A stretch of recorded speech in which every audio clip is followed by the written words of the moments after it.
리더 위치에 있으면 마땅히 비판을 받는 것입니다. 오스왈드 샌더스라는 목사님이 쓴 스피리추얼 리더십이라는 책에서 그분은 이렇게 말했습니다.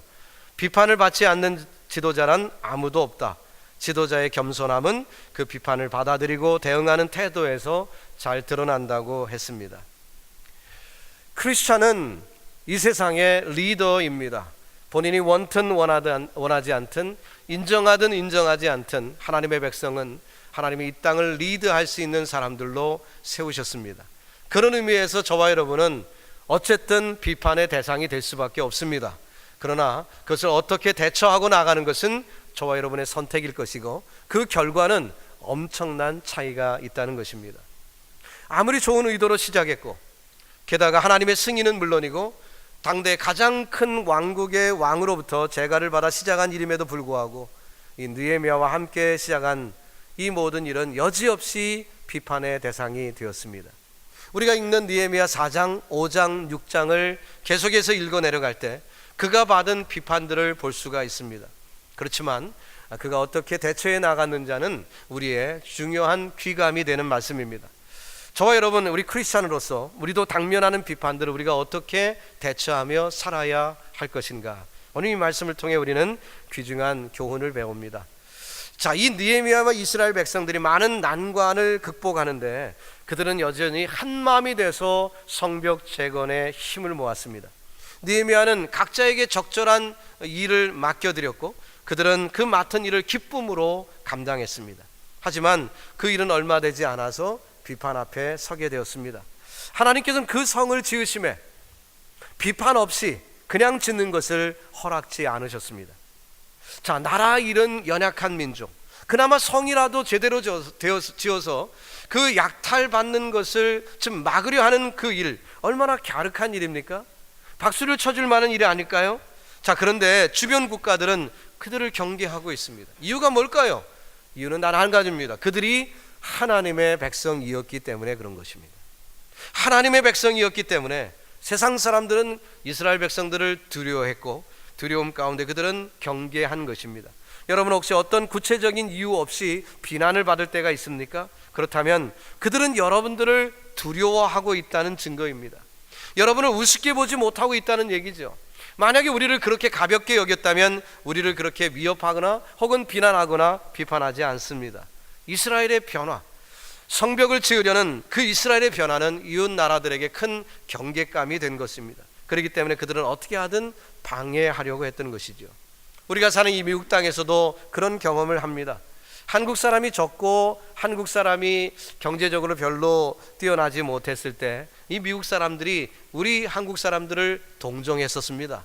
그래서 그 당시에는, 오래전에는 대학을 가면 한국 사람이라고 그러면 장학금도 많이 주던 시절이 있었습니다. 그러나 얼마 전부터 그런 거 다 없어졌습니다. 왜 그렇죠? 한국이 부강해졌기 때문에 이제는 경계 대상이 된 것입니다. 최근에는 중국이 급성장하고 있다 보니까 중국이 그런 경험을 하고 있습니다. 중국의 큰 손들이 이젠 맨하탄을 넘보고 있지 않습니까?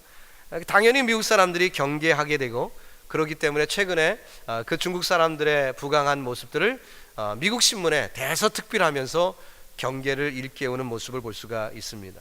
더 이상 간과할 대상이 아니라는 것이죠. 자, 산발랏이 1절과 2절에 열심히 비난을 합니다. 이어서 3절에 있는 말씀을 보니까 암몬처럼 도비아가 비난을 하는데 거기에 흥미로운 문구가 써 있습니다. 곁에 섰다가 라는 문구가 나옵니다. 곁에 섰다가, 즉 예루살렘 성이 재건되는 그 모습을 보고 주변 사람들이 함께 모였습니다. 비판자들이 함께 모였습니다. 그들은 한 가지 목적으로 모여서 함께 비난을 쏟아붓고 있습니다. 여러분, 저와 여러분이 우리 자신을 한번 돌아볼 때 내가 그룹에 속해 있다면, 혹은 내가 대화하는 사람들이 있다면 어떤 사람들과 내가 대화하는지 여러분 민감해야 합니다. 왜냐하면 혹이라도 잘못된 자리에 있을 수도 있기 때문에 그렇습니다. 저는 목사의 신분이기 때문에 많은 분들을 만납니다. 이 사람 저 사람 많은 분들을 만나죠. 근데 그 만나는 분들 중에 혹이 뭐 다 그런 건 아니지만 어쩌다가 굉장히 어떤 사람들을 비판하는 그런 분들을 만날 때가 있어요. 그러면 저는 굉장히 조심스러워집니다. 왜냐하면 이분이 한 1시간쯤 있다가 딴 사람 만나갖고는 내 욕하겠구나. 그 생각이 드는 거예요, 얼핏. 그러니까 그런 분들 앞에서는 더 조심하게 됩니다. 거리가 가까워지기가 어렵다는 얘기죠. 자, 그 비판 참 경계해야 될 요소인 것입니다. 혹시 여러분 주변에 비판하는 분들이 많이 계시다면 차라리 안 만나는 게 좋습니다. 왜냐하면 영향을 받기 때문에 그래요. 비판하는 자리에 있다 보면 나도 모르게 영향을 받습니다. 우리가 연약하지요. 혹시 여러분 중에 나는 성령 충만하고 강하기 때문에 그런 사람들에게 영향을 줄 수 있다라고 생각하는 분들은 만나십시오. 그렇지만 나는 연약하기 때문에 영향 받을 것 같다는 생각이 드는 분들은 차라리 그런 자리에는 안 가는 게 좋습니다. 왜냐하면 우리가 연약하기 때문에 그래요. 자, 이 비판의 내용을 봅시다. 저들의 건축하는 성벽은 여우가 올라가도 곧 무너지리라, 이런 표현이 나옵니다. 여우라는 짐승은 어떤 짐승입니까? 발이 가벼운 짐승입니다. 그렇기 때문에 여우가 지나가며 어떤 돌이 무너질 리가 없지요. 그렇다는 얘기는 어떤 비유입니까? 지금 너희들이 짓고 있는 이 성벽은 형편없어서 연약해서 그렇게 쓰러질 성이다 라고 빈정대고 있는 것입니다. 여기 이제 산발락과 도비아가 착각하고 있는 것이 있어요. 뭘 착각하고 있습니까? 지금 느헤미야를 비롯한 예루살렘 성벽을 재건하는 이스라엘 백성들이 느헤미야의 명성이나 혹은 이스라엘의 명성을 위해 하는 것이 아니라 하나님의 일을 하고 있다는 것을 그들은 지금 간과하고 있습니다. 느헤미야는 단지 감독자일 뿐이고 실제 설계자, 이 모든 것을 주관하시고 명하신 분은 하나님이라는 것. 여러분, 저와 여러분도 혹시 어떤 일을 비판하거나 비난할 때 잘못하다가 하나님의 일을 비난할 수도 있다는 것을 명심하시기 바랍니다. 그래서 우리가 어떤 일을 비판할 때는 주의해야 됩니다. 실수로라도 하나님의 일을 비난해서는 안 되기 때문에 그런 것입니다. 우리가 잘 아는 베드로가 한번 신앙 고백을 한 다음에 우쭐해졌죠. 그랬다가 어떤 실수를 합니까? 예수님을 비난했던 적이 있습니다. 예수님이 하시는 하나님의 일을 그르칠 뻔했어요, 이 베드로가. 그때 예수님이 뭐라고 하십니까? 사단아, 내 등 뒤로 물러가라 라는 그런 표현을 하십니다. 그렇게 사랑했던 베드로를 향하여 갑자기 사단이라고 명하신 주님의 의도가 뭘까요? 베드로가 실수해서 하나님의 일을 그르치고 있었기 때문에 그렇습니다. 자, 베드로의 신앙 고백 가운데 예수님이 칭찬하시는데 16장 18절 마태복음에 보니까 또 내가 내게 이르노니 너는 베드로라, 내가 이 반석 위에 내 교회를 세우리니 음부의 권세가 이기지 못하리라. 자, 이 베드로가 그렇게 연약한 존재라는 것을 누구보다도 예수님이 잘 아셨어요. 그런데도 불구하고 예수님은 그 반석 위에 교회를 세우시겠다고 말씀하시면서 그렇게 연약한 자들을 통하여 세우는 교회를 음부의 권세가 이기지 못할 것이라고 또한 말씀하십니다. 여러분, 베드로가 얼마나 연약한 존재인지 예수님은 누구보다도 잘 아십니다. 베드로의 실수투성인 것 잘 아십니다. 그럼에도 불구하고 교회를 음부의 권세가 이기지 못할 것이다 말씀하고 있습니다. 저와 여러분은 연약한 존재입니다. 우리는 부족한 존재입니다. 그러나 하나님께서 저와 여러분을 통해 세우신 우리 퀸스 한인교회, 이 교회를 음부의 세력이 이기지 못할 줄로 믿습니다. 하나님이 뜻이 있고 또 하나님의 뜻 가운데 우리가 순종하여 주의 일을 감당하고 있다는 것이 분명할진데 하나님께서 이 재단을 지켜주실 줄로 믿습니다. 산발락과 도비아는 외형만 본 것입니다. 오늘날 현대사회가 그렇잖아요. 포장은 번드르게 하진 크고 예쁜 것을 좋아하는 시대입니다. 그러나 하나님의 역사는 무명 인사들을 통해 되어진 것을 우리는 기억해야 할 것입니다. 그 수많은 사람들이 출애굽하는 수백만 명이 나오는 순간입니다.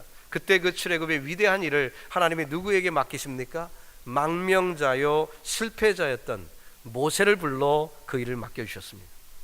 왕국을 건설하는 어마어마한 일을 주님은 누구에게 맡겨주십니까? 자기 집안에서도 가정에서도 인정받지 못했던 천덕꾸러기 막내 아들 다윗에게 그 일을 맡기십니다. 교회는 누구를 통해 세우십니까? 교육받지도 못하고 냄새나는 어부들을 주님은 쓰셨습니다. 우리가 믿는 하나님은 화려한 창이나 화살을 통해 역사를 이루시는 분이 아니라 그저 물맷돌, 평범한 물맷돌을 쓰시는 하나님이십니다. 여러분과 제가 비록 부족하다 할지라도 하나님의 뜻에 순종하고 있고 하나님의 뜻에 합의하여 일꾼으로 쓰임받고 있다면 담대하시길 바랍니다. 음부의 세력이 가까이 할 수 없는 줄로 믿습니다. 이태리 서북부에 가면은 아르노 강가에 피사라는 작은 도시가 있습니다. 거기에 탑이 하나가 있지요. 그 삐뚤어진 탑이 아주 유명합니다. 이 탑은 세계 7대 불가사의 중에 하나로 불려지는 탑이죠. 외관상으로는 곧 쓰러질 것 같은 그런 탑입니다. 그래서 수백 년 동안 그 모습 그대로 있어요. 여기에는 스토리가 있습니다. 이 탑이 1175년에 기공을 시작을 해서 몇 년 지났습니다. 이제 한 3층쯤 올렸는데요. 글쎄 집안이 내려앉아서 탑이 그 기초가 기울어지고 만 거예요. 자, 중요한 결단을 해야 되겠죠. 탑을 허물고 다시 질 것인가, 아니면 계속 지을 것인가. 근데 그 탑을 짓던 분들이 계속 짓기로 결심을 했습니다. 그러니까 삐뚤어진 상태에서 진 거예요. 1350년에 완공을 하면 상당히 오래 걸렸죠. 오래 걸릴 법도 한 것이 삐뚤어진 탑을 짓는 게 여간 어렵지 않겠죠, 그죠? 그러니까 오래 걸린 것입니다. 그러니까 이 탑이 처음부터 삐뚤어진 거예요. 그러니까 바로 세운 것이 넘어진 게 아니라, 그랬으면 아마 금방 넘어졌을 것입니다. 그런데 삐뚤어 아예 지었기 때문에 무게중심도 거기에 맞춰서 진 거니까 아직 안 넘어가는 것입니다. 그 비밀이 거기에 있어요. 여러분 한번 생각해 보십시오. 그 탑이 유명해진 이유가 뭡니까? 거기에 유명한 멋있는 미술품을 가지고 있다든지, 그 탑이 남달리 뛰어나게 아름답다든지가 아니라 그 탑이 기울어졌기 때문에, 그것 때문에 유명해진 건 아닙니까? 그것이 한몫을 본 것입니다. 여러분과 저희 인생에서도 우리의 부족이 있을 수 있습니다. 우리의 연약한 모습이 있을 수 있습니다. 그러나 그 연약한 모습 때문에 저와 여러분이 더 존귀한 존재가 될 수 있다는 것을 믿으시기 바랍니다. 우리의 부족 때문에, 그것 때문에 더 이상 비난거리가 아니라 우리에게 있는 그 연약함 때문에 하나님이 더 큰 영광을 받으실 수 있다는 것입니다. 비판은 항상 있습니다. 그렇기 때문에 그것을 어떻게 소화하느냐가 상당히 중요한 것입니다. 바울은 누구보다도 비난을 많이 받은 사람입니다. 그런데 그가 어떻게 소화하는지 고린도후서 4장 7절은 이렇게 말합니다. 우리가 이 보배를 질그릇에 가졌으니 이는 능력의 심이 큰 것이 하나님께 있고 우리에게 있지 아니함을 알게 하려 함이라. 즉 바울 자신은 자기가 예수님을 비난했던 당사자요, 포행자임을 그는 알고 있습니다. 근데 이런 질그릇 같은 자기 자신에게 이 보배, 하나님의 복음을 담게 하신 이 놀라운 뜻이 있다는 거예요. 그 뜻이 뭐냐면 바로 나같이 연약하고 미련한 사람을 통해서 하나님의 영광이 더 크게 드러나게 하기 위한 방법이라는 것이죠. 그렇습니다. 저와 여러분이 비록 부족하다 할지라도 우리에게 주신 그 복음이 있다면 그 복음이 하나님의 능력을 더 크게 드러내는 그런 축복이 될 줄로 믿습니다. 저는 제가 13년 전에 육신이 연약해서 쓰러졌을 때 그 이유를 몰랐습니다. 내가 왜 이렇게 쓰러져야 되나? 심장이 망가지고 육신이 연약해졌습니다. 그러나 지금은 분명히 깨닫고 있습니다. 연약한 질그릇에 보배를 담아서 이 보배가 더 위대한 것을 증거하기 위한 하나님의 뜻이구나. 이것을 저는 분명히 알고 있습니다. 여러분과 저에게도 이 약점이 있다면, 우리에게 부족한 점이 있다면 그 부족한 점 때문에 우리는 절대로 실패하지 않습니다. 여러분과 저의 그 연약함 때문에 하나님의 위대하심은 더 크게 드러나게 될 줄로 믿습니다. 고린도후서 4장 8절 이하에 보니까 우리가 사방으로 우겨쌈을 당하여도 쌓이지 아니하며 답답한 일을 당하여도 낙심하지 아니하며 핍박을 받아도 버림받지 아니하며 거꾸로 뜨림을 당하여도 망하지 아니하고 우리가 항상 예수 죽인 것을 몸에 짊어지면 예수의 생명도 우리 몸에 나타나게 하려 함이라고 했습니다. 비난과 비판 있을 수 있습니다. 그러나 그 순간에도 여전히 십자가의 복음, 예수 그리스도의 복음은 밝히 드러나게 될 줄로 믿습니다. 하나님의 뜻에 맞는 일을 한다면 그 모든 일은 순탄할 것이다. 하나님의 뜻이 맞다면 고난은 없을 것이다. 이것은 착각입니다. 옳지 않습니다. 성경은 그렇게 말하고 있지 않습니다. 마가복음 4장을 보면 예수님께서 제자들에게 명하십니다. 갈릴리 호수 건너편으로 배 타고 가라 명령하셨습니다. 이 명령에 순종하여 제자들이 배를 타고 가는데 심한 풍랑을 만납니다. 누가 명령하셨습니까?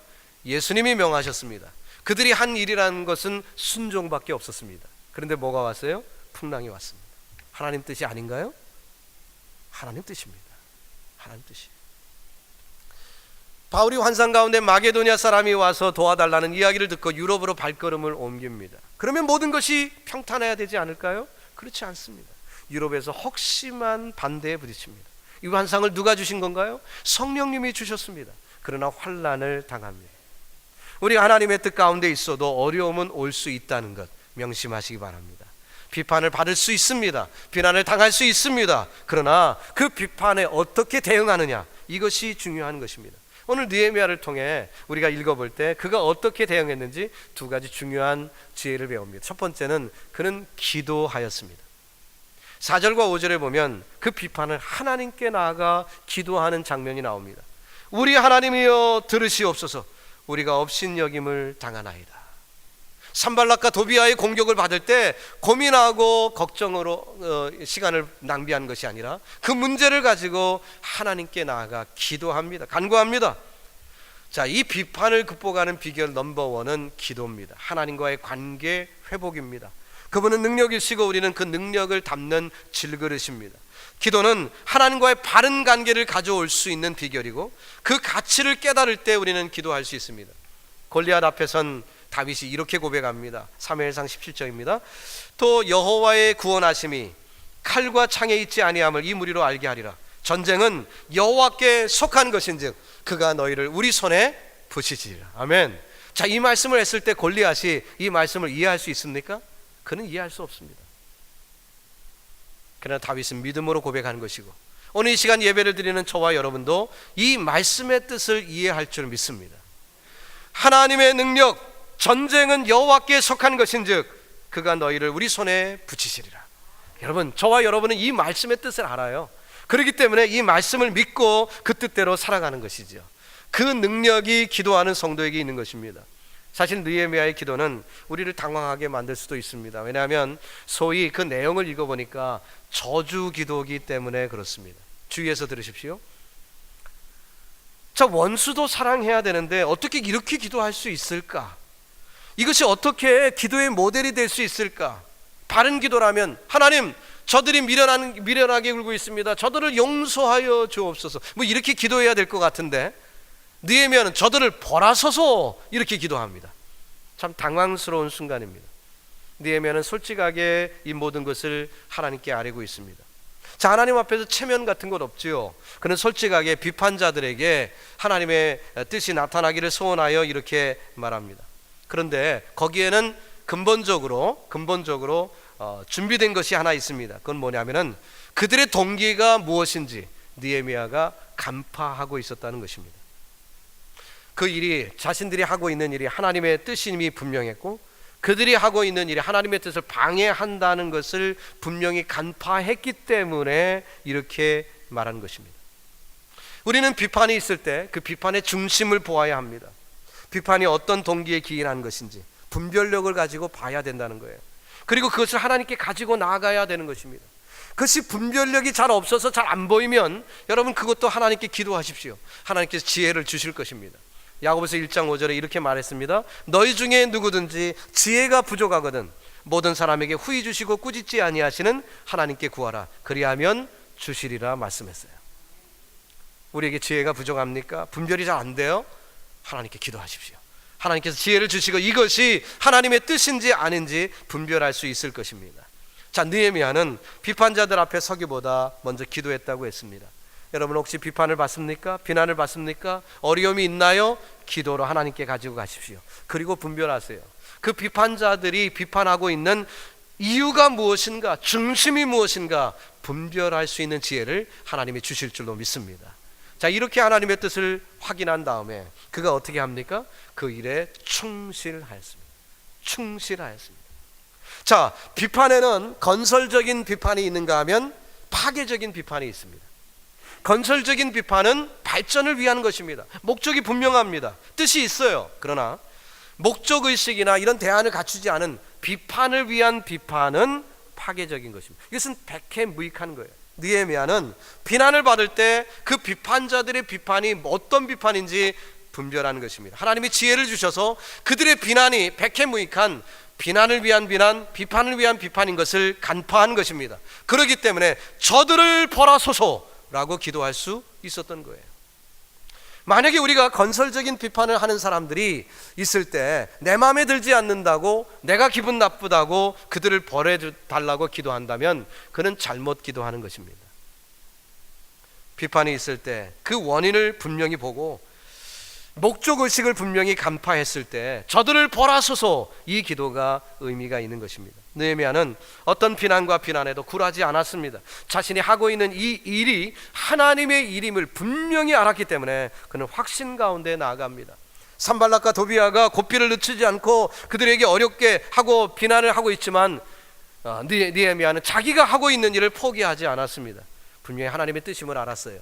6절을 보십시다. 이에 우리가 성을 건축하여 전부가 연락되고 고가 절반에 미쳤으니 이는 백성이 마음들여 역사하였습니다.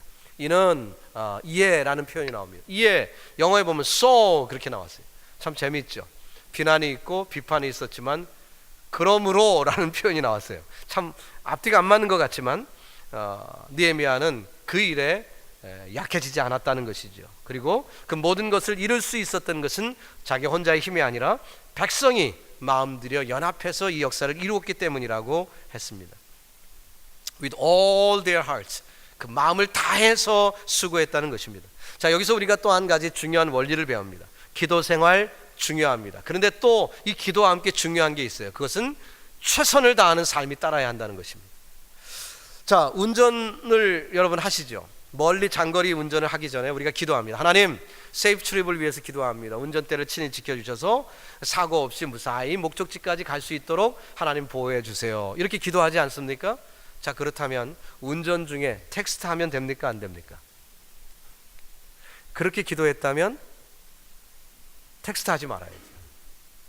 그렇게 기도했다면 졸릴 때 얼른 무릎을 꼬집어서라도 일어나야죠. 그렇게 기도했다면 말이에요. 기도는 그렇게 해놓고 삶은 그와 관계없이 살면 안 된다는 얘기를 하는 것입니다. 자, 집이나 비즈니스가 도난당하지 않기를 원하십니까? 그러면 문단속 잘 하셔야죠. 창문은 맨날 열고 다니면서 도둑 맞지 않기를 기도한다면 앞뒤가 안 맞는 거예요. 도둑 맞지 않기를 원한다면 문단속도 잘해야 되는 거죠. 비즈니스가 잘 되기를 원합니까? 성실하게 하셔야죠. 목회가 하나님의 뜻 가운데 목회가 잘 되기를 원하면 목사들이 성실하게 근면하게 목회해야 되죠. 게으르게 목회하면서 하나님의 은혜가 있기를 바라요. 그 도둑놈 심보죠. 옳지 않은 것입니다. 오늘 여기서 느헤미야에게 우리가 배우는 것이 뭐냐면은 그렇게 기도했어요. 산발락과 도비아의 위협이 있을 때 열심히 기도했습니다. 기도와 함께 그는 열심히 삽을 들고 성벽 건축을 했다는 거예요. 이것이 얼마나 중요한 일인지 모릅니다. 여러분, 저와 여러분의 삶 속에서도 열심을 다하는 축복이 있기를 바랍니다. 청년들이 직장이 없어서 직장이 있기를 기도한다면 이력서 써들고 열심히 돌아다녀지요. 그건 안 하면서 기도만 해요? 앞뒤가 안 맞는 것입니다. 이것이 느헤미야의 비결 중에 하나예요. 간단합니다만 상당히 중요한 것입니다. 문제에 직면합니다. 하나님과의 바른 관계를 갖습니다. 하나님께 호소하여 힘을 얻습니다. 그리고 그 뜻을 확인한 다음에는 믿음으로 치우치지 않고 달려가는 것입니다. 미련 버려야 합니다. 세상의 근심 걱정 버리는 것입니다. 앞으로 진군에 나아가는 것입니다. 자, 이 신앙은 느헤미야로 하여금 그 골짜기를 통과하게 만들었고 그 노력은 참으로 아름답게 하나님이 원하시는 그 일을 이룰 수 있게 된 것입니다. 그 하나님과의 바른 관계에서의 기도가 확신을 주었고 그 확신 가운데 무리들에게도 확신을 주었던 것이고 연합된 모습 가운데 하나님의 뜻을 이룬 것입니다.